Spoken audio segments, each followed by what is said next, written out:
This is episode 96 of the Rio Grande Foundation's Tipping Point, New Mexico podcast. I'm Paul Gessing. And I'm Wally Drangmeister. I'm president of the Rio Grande Foundation, New Mexico's free market think tank. You can find out more about the foundation at riograndefoundation.org. This and every week we'll be talking to you about public policy issues facing New Mexico. Wally, there is a lot to talk about this week in the world of public policy, despite our coming up soon on the first holiday of the summer. Still lots going on, and going to share I think, very interesting and relevant post-session fiscal report by a couple of folks from the Legislative Finance Committee. That's kind of the nonpartisan internal think tank with regard to the New Mexico legislature. Representative Patty Lundstrom is the vice chair, John Arthur Smith the chair, and then David Abbey has been the director of the LFC for quite some while. And Wally, you've worked in public policy and politics in New Mexico for a long time. What is your take on the LFC and its work? Well, I think the LFC has broad bipartisan support. They are the scorekeeper and the numbers people and the forecasters, and many times legislators argue with them that they're being too conservative, and I would say that overall their assessment of the state of finances of the state are very, very good, and they have a lot to forecast. They have to forecast oil prices. There's a lot of things there, and depending on what decisions are made on certain things, but they also operate with an extreme degree of transparency. So the key decisions and the key assumptions they're making are there for all to see and all to assess. So I'd say overall a very competent and, dare I say, a well-run piece of state government. You can dare to say that. I will allow it. And certainly this isn't to endorse everything they do or ever have done. And David Abbey and these folks have their own agendas to a certain extent, but they do very good work on the data. And there's a number of points that I think are worth looking at. This report that I'm using was presented by Abbey and Lundstrom to the New Mexico Tax Research Institute on May the 2nd. So it's dealing with the past legislative session. And they, first and foremost, fascinating chart here of general fund revenue. So this is money that comes into the general fund. There was a robust decline. Gosh, it went below $5 billion in the year 2010. That's, of course, when New Mexico was being hit hardest by the economic downturn, the Great Recession. Then it rebounded, and this is worth noting that general fund revenue and overall economic strength are not necessarily the same thing, but it kind of rebounded under Governor Martinez to about $6.5 billion. Faded a little bit in 2016, and then right when President Trump takes over, suddenly it skyrockets, and now they're looking at over $7.5 billion in general fund revenue for fiscal year 2019, with similar amounts in 2020. So from a revenue perspective, the LFC tells us New Mexico is doing pretty darn well these days, Wally. Yeah, absolutely there are. And your point is a good one with regard to revenues from the state of New Mexico's general fund don't always correlate to overall economic prosperity in the state, for the reason that I'm sure we will talk about a little later, is so much of the economy is driven by oil and gas revenues, that if oil and gas revenues are doing well, it seems like it's not nearly as important what's happening to the revenues in every other sector. And if they're doing poorly, all those other sectors combined have historically not been able to make up the difference, at least in the past decade. Well, you don't have to wait long, Wally, because the next slide in their presentation, and this is available at heirsoфenchantment.com because of something much later in the presentation, which deals with film subsidies. But just between, this is 1 year increase from 2018 to 2019, the LFC says that oil and gas as a percentage of direct revenues coming from into the state, it's going from 26 to 35% in a single year for oil and gas. This is not, it's not like an industry that never existed in New Mexico and is suddenly forming nearly 10 percentage points more of the revenues of the state. It's just an indicator of how insanely prosperous and robust this Permian Basin that we have access to in New Mexico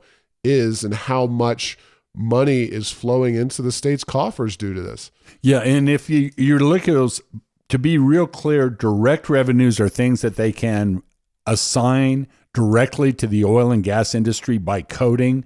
But there are many, many, many things that are not included in this. And unless they've dramatically changed the methodology, which I sincerely doubt, a lot of things like hotel rooms and a lot of auxiliary type of economic activity that would not exist but for the oil and gas industry is not captured here. So if you're to look at anything, total economic impact, that 35% number is much higher, almost to the point of being scary from a fiscal point of view, from the part of those of us who live and work here in New Mexico. Well, we've talked at the Rio Grande Foundation for many years about diversifying our economy, and certainly having oil and gas helps generate revenue for government.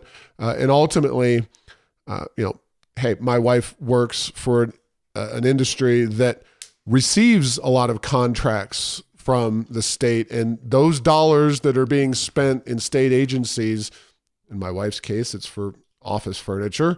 That is really money that's being taken right out of the ground and sent to her business and her bottom line, and we welcome it. But boy, you talk about, and getting to this other graph, 2012, average daily, again, this is from the LFC directly, 200,000 barrels of oil produced daily.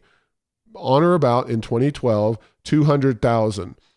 The LFC is estimating that, and this is always tough, but by 2021, 1,200 barrels of oil could be produced every day. So we're talking a six-fold increase from where we were in 2012. Now, right now, they're saying that we've seen a tripling. So we're about 600 million, or 600,000, I'm sorry.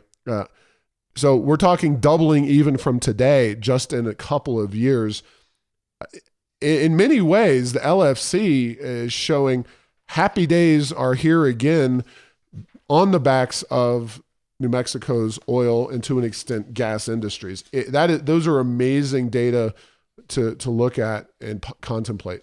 Yeah, and to think that how much growth has happened over the past several years, and to think that that could double again in just a few short years. But when you look at what's happened in the Permian Basin, the geology is good. A lot of the assets and the leases that were tied up with companies that were very capital starved, well, now a lot of that acreage is being held and controlled by companies with household names like the Chevrons and the Exxons of the world have definitely increased their direct and indirect holdings, their access.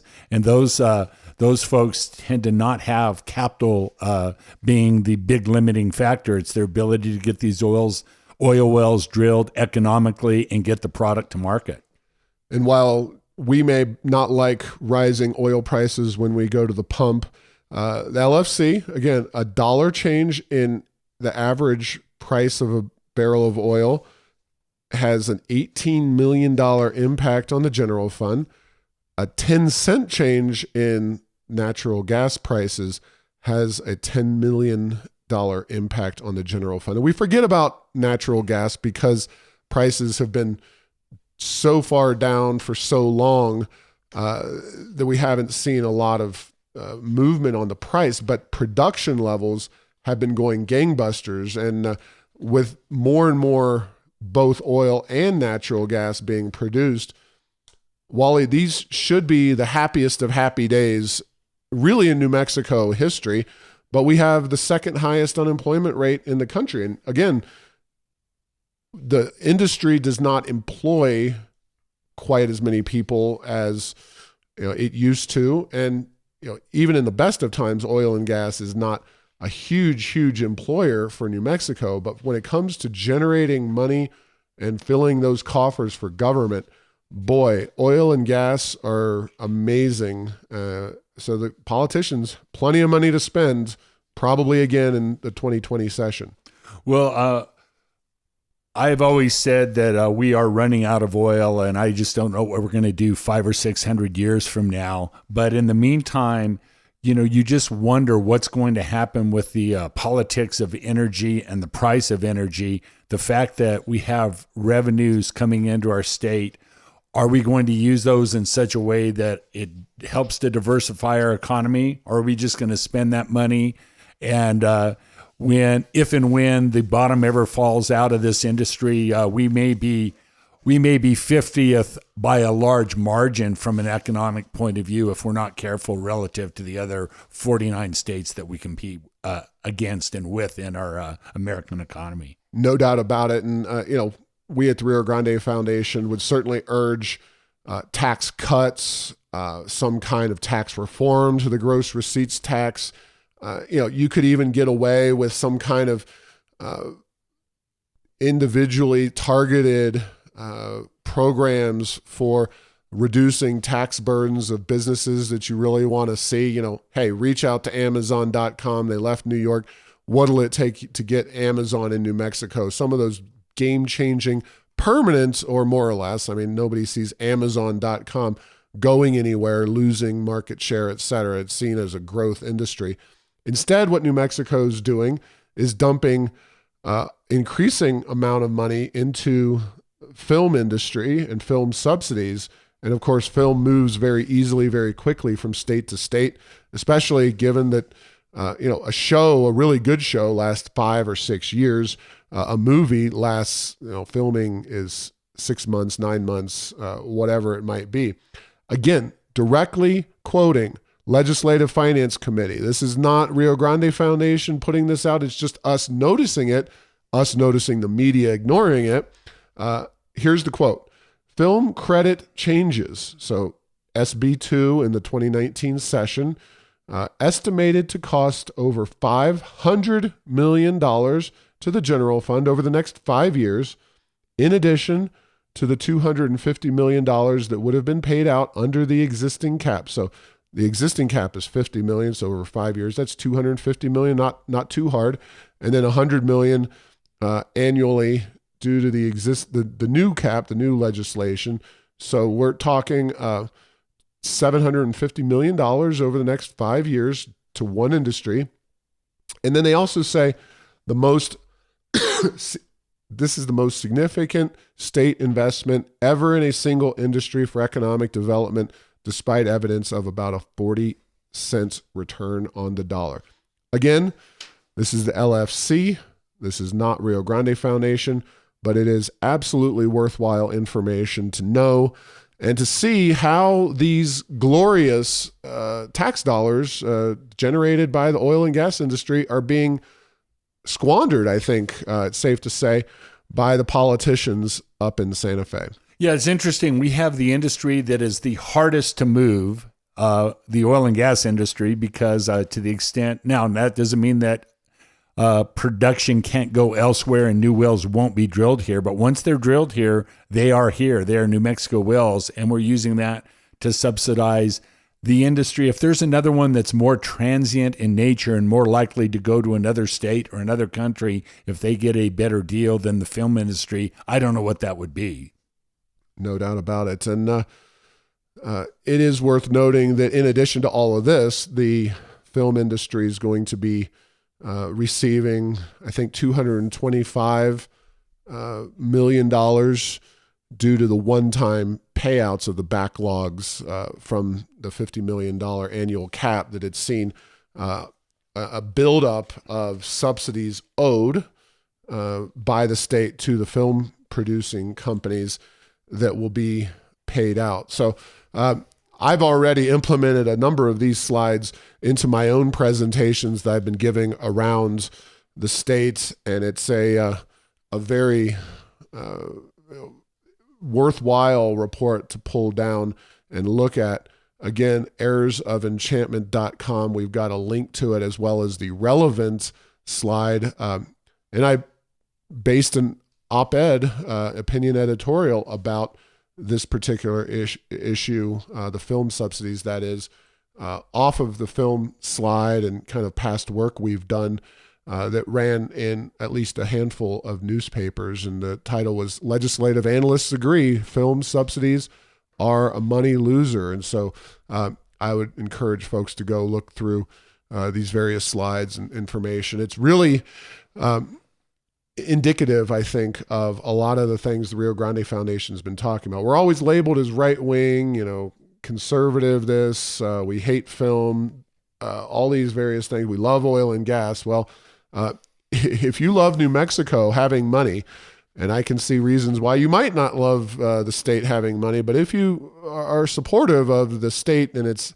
ability to be financially viable, oil and gas is the industry that drives New Mexico to a greater extent than should be done, because we need to diversify. And then the film industry being such a recipient of those tax dollars seems like an unwise choice to, I think, us and the LFC.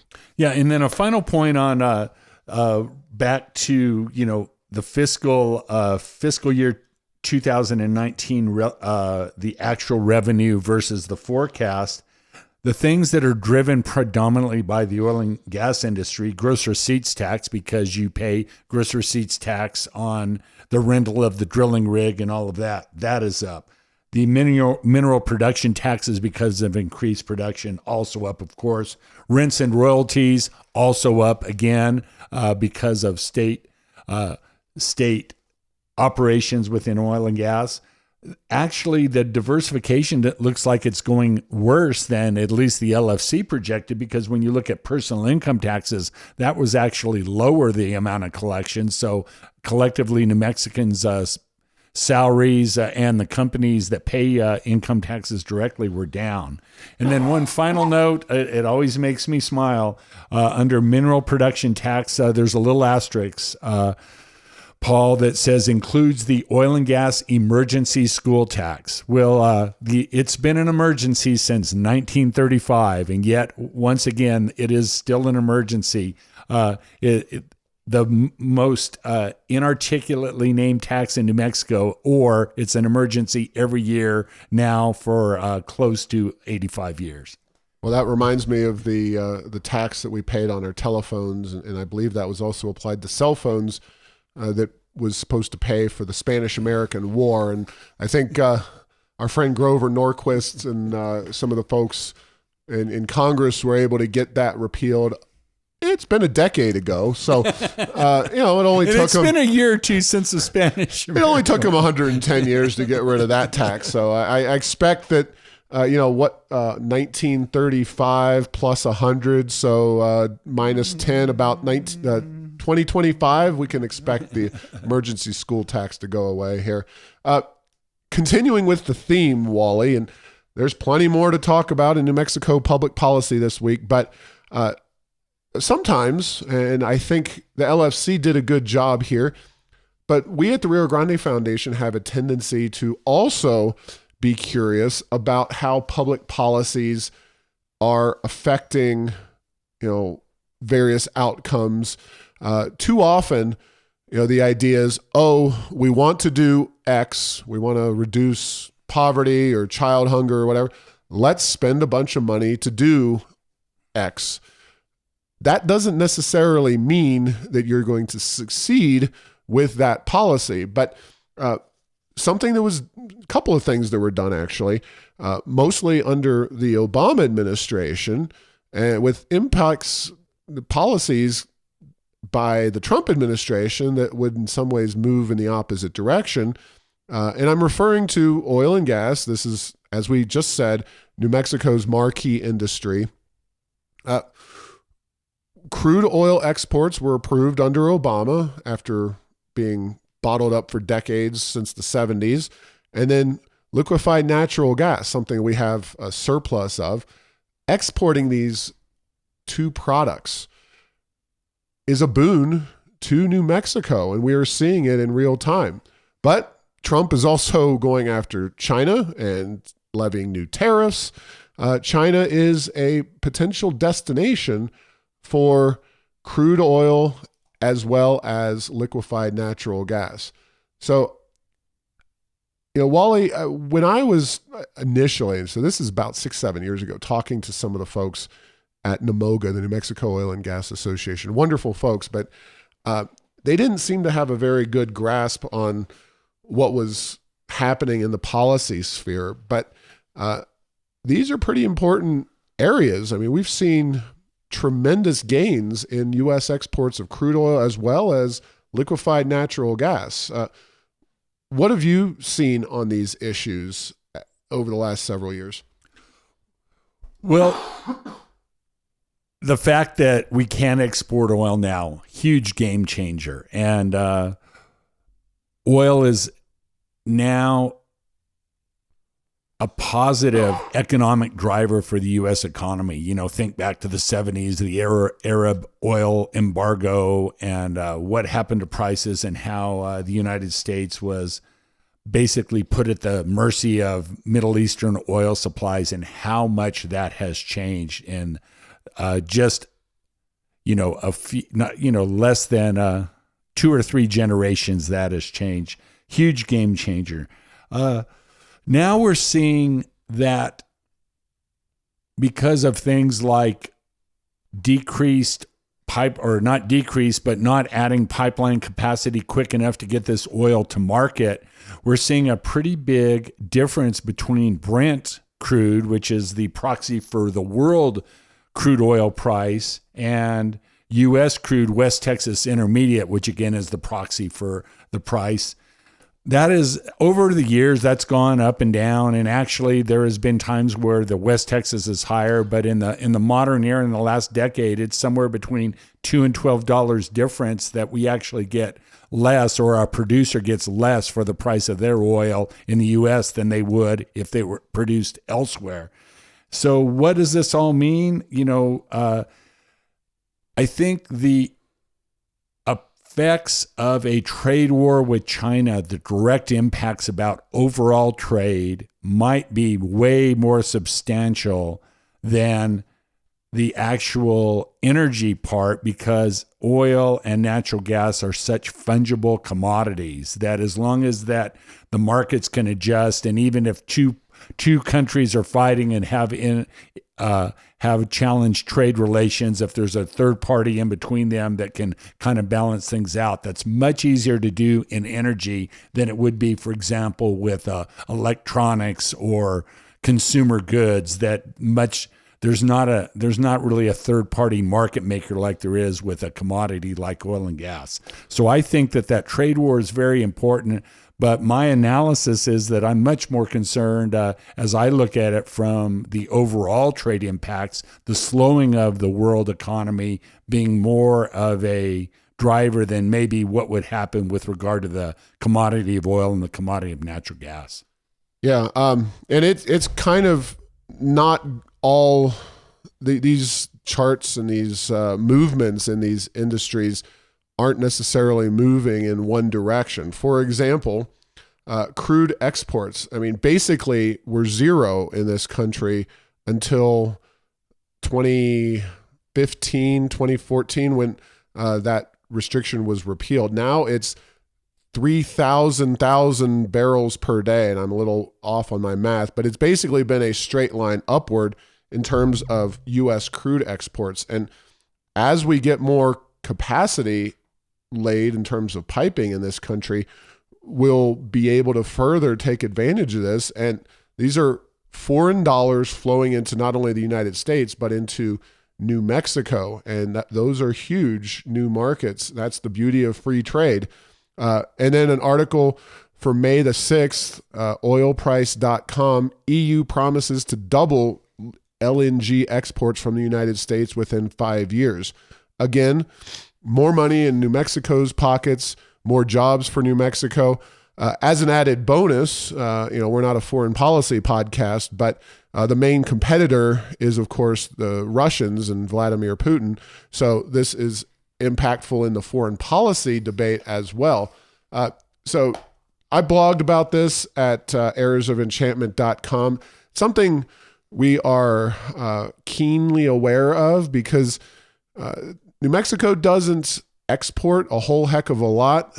I think the biggest non-oil and gas export out of New Mexico is chips from the Intel plant. And even those, a lot of them turn back just as a processing matter from wherever they go. I think Israel's a big destination and come back here. But, if a real trade war, if things really get out of hand with China, that could be a huge negative. But on the alternative, if an agreement is reached with China, that could be a tremendous positive because they are, like I said, a prime customer potentially for our crude oil and our natural gas. And oh, by the way, if that market for LNG really explodes, that can help China with their carbon emissions and clean air. We know natural gas is much cleaner than coal. These things don't happen. They don't turn on a dime. But if you could imagine that whole country of, I think, 1.5 billion people moving in a direction of much cleaner burning natural gas, American produced, I mean, we could be talking in a decade or two about the reverse of China running these massive trade deficits with the United States as they increasingly fuel their entire economy with American liquefied natural gas. Yeah, if you are concerned about carbon dioxide emissions, natural gas is a very good fuel for the foreseeable future. If you're not, you probably would, if you think that, no, we shouldn't use any carbon-based fuels, we just go directly to wind and solar. I don't think that's going to work. We've had there's a lot of guests on this podcast. We've talked about it a lot, you and I as well, that I think there's a lot of wishful thinking. And one thing that we've seen amongst predominantly Democrat administrations, both nationally and now we're seeing it here in New Mexico, they are not against putting a regulation that they are 99% sure can never be complied with. Under Obama's EPA, there was regulation after regulation that would come up to the 11th hour. And once it was obvious that industry could not comply, changes would be made. So I do think that that's probably out there, but a lot of people see those rules, see those regulations, and they think we will be off of this. We will have to wait and see, because as we've talked about a lot, even under the most optimistic assessment, what this could do to our economy in New Mexico, the United States, what it would do to prices for consumers. We could be in a very bad situation. We could be in a situation of our own making, similar to that of Poland relative to Russia, being held hostage to high prices, but have it be of our own doing. And I have a feeling that won't be successful to the extent that Russia's had on basically punishing the rest of Europe. But we will have to see if these self-inflicted energy wounds will go forward or whether cooler heads will prevail.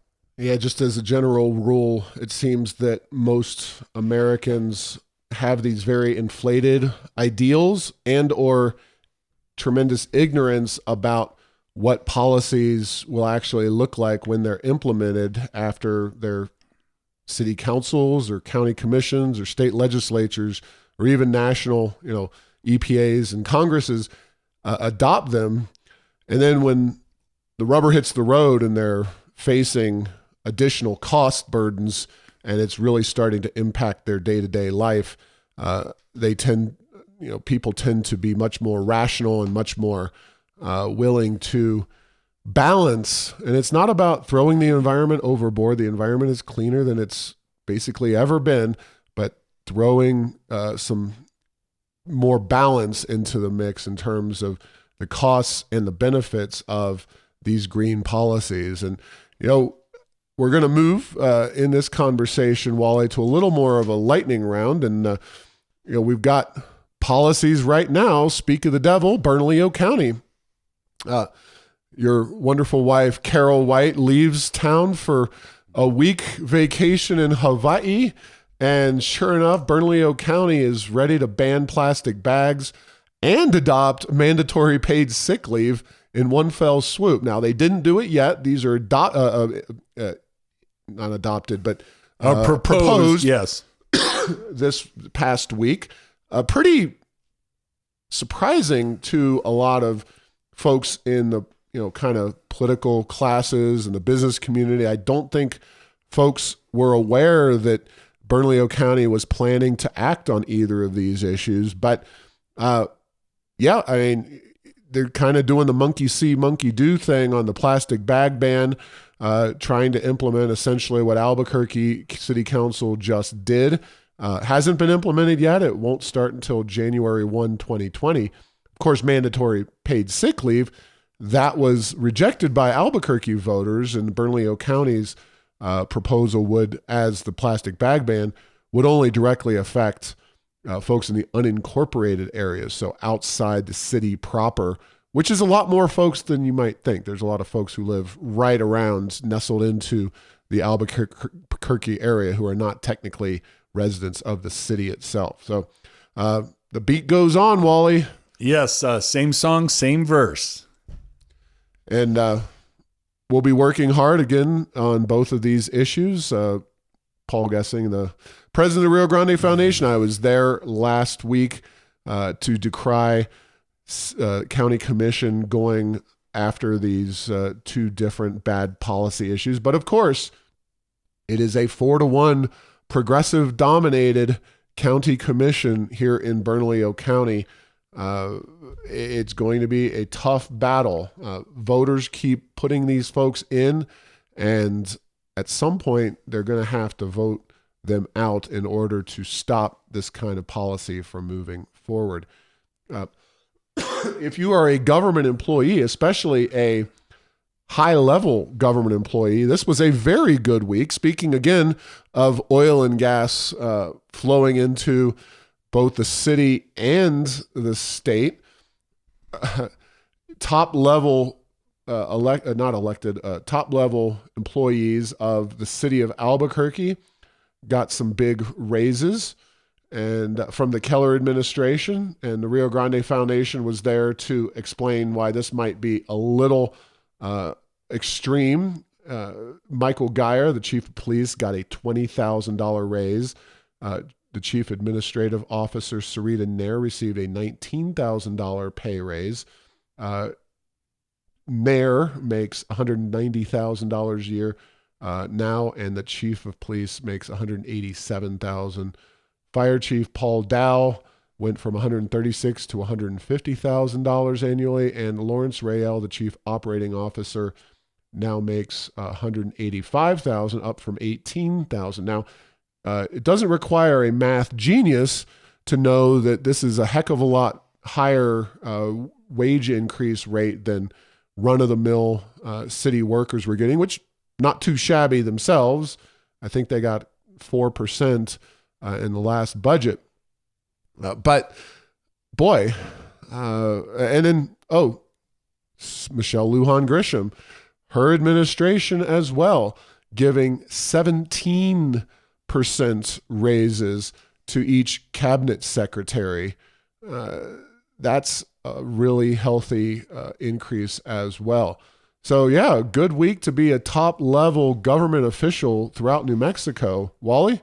Yeah, nice work if you can get it. But Paul, you have to realize that their benefits are, wait a minute, their benefits are among the best in the country.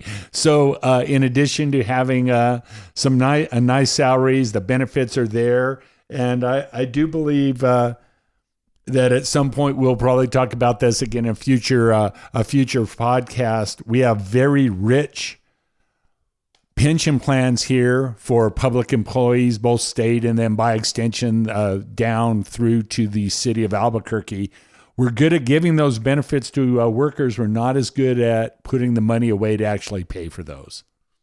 Yeah, no doubt. And I think it's absurd that these kind of raises are being dished out. There's no performance required. It's just, here is your new fancy high paycheck. I will note that on the flip side, and I was there for the meeting, Sandoval County, which is one of the more conservative places in our state, Commissioner Jay Block in particular there, who we've worked with pretty closely at Rio Grande Foundation, worked to stop a pay raise for elected officials in Sandoval County that was considered, I believe it was early this year here in 2019. And so there is a difference of philosophy.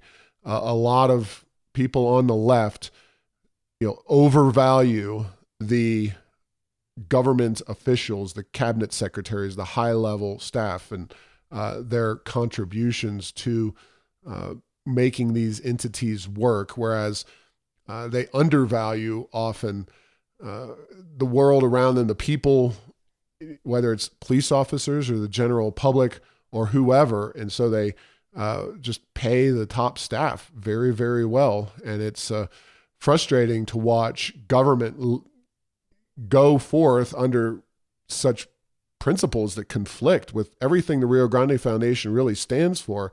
We're all for hiring government officials who are competent, making sure they do their jobs, preferably through achievable benchmarks, but not just paying them for the heck of paying them. And 17% or 20% at Albuquerque, those are outrageous increases by any stretch of the imagination, especially for a city and a state that I don't think anybody's giving either one managerial awards for being the most competent, the best, certainly not the fast growing, not the most economically successful. Based on what metrics are these people getting these kinds of raises?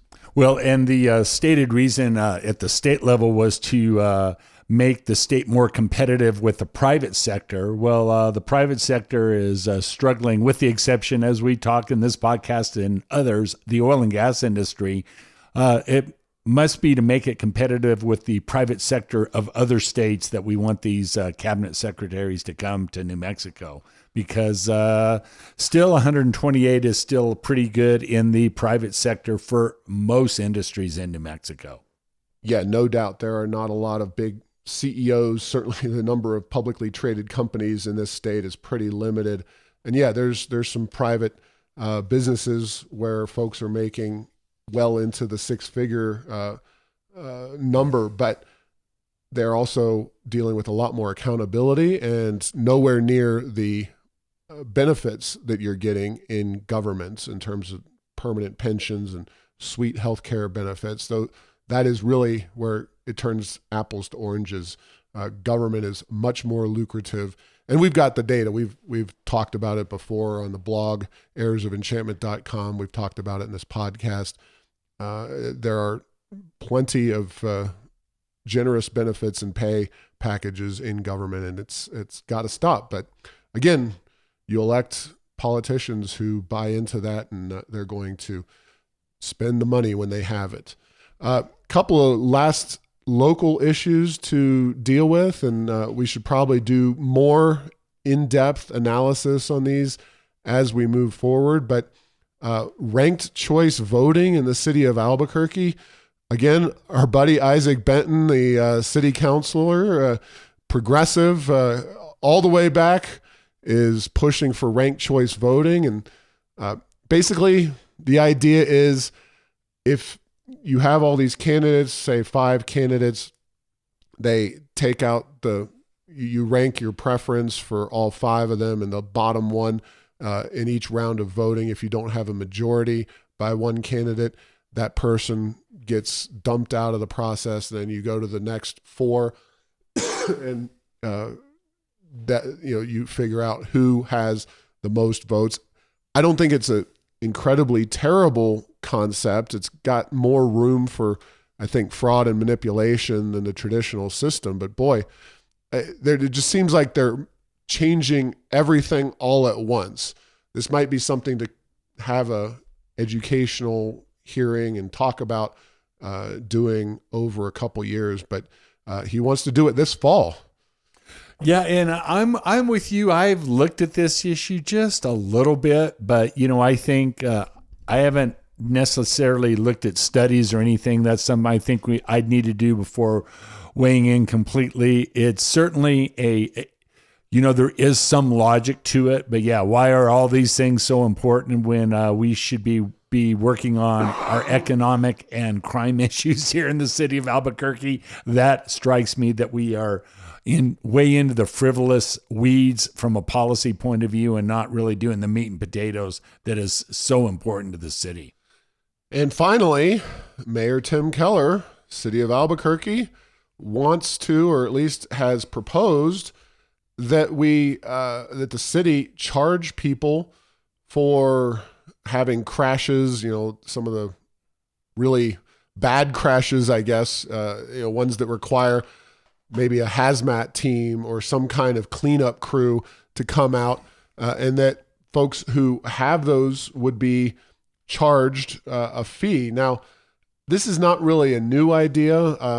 In some respects, I think there's a very, very good free market, even libertarian case that, these mountain climbers and extreme skiers and people jumping out of planes or whatever, that when somebody has to come along and scrape them up off of the desert floor, that their estates should be charged for the expenses of doing that. But if you're going to charge people all this, you should be saving money or having less expenses incurred. And it would be wonderful if, when we talk about these, we should get a more robust discussion of maybe offsetting other expenses at the city of Albuquerque, not just pouring more expenses on average citizens. Because, quite frankly, accidents, we know how people drive around here. It's not just the crazy drivers. Anybody can get into a nasty accident in this city. Well, the other thing, as I read the details of this article, they talked about that it would be billed to the insurance company, and then parentheses added by me, if the people have insurance. So this looks like this might be a tax by another name, but also to be paid for in higher insurance rates for those who are insured, with the uninsured obviously not being able to have to pay for this. So I think this is a very iffy proposition.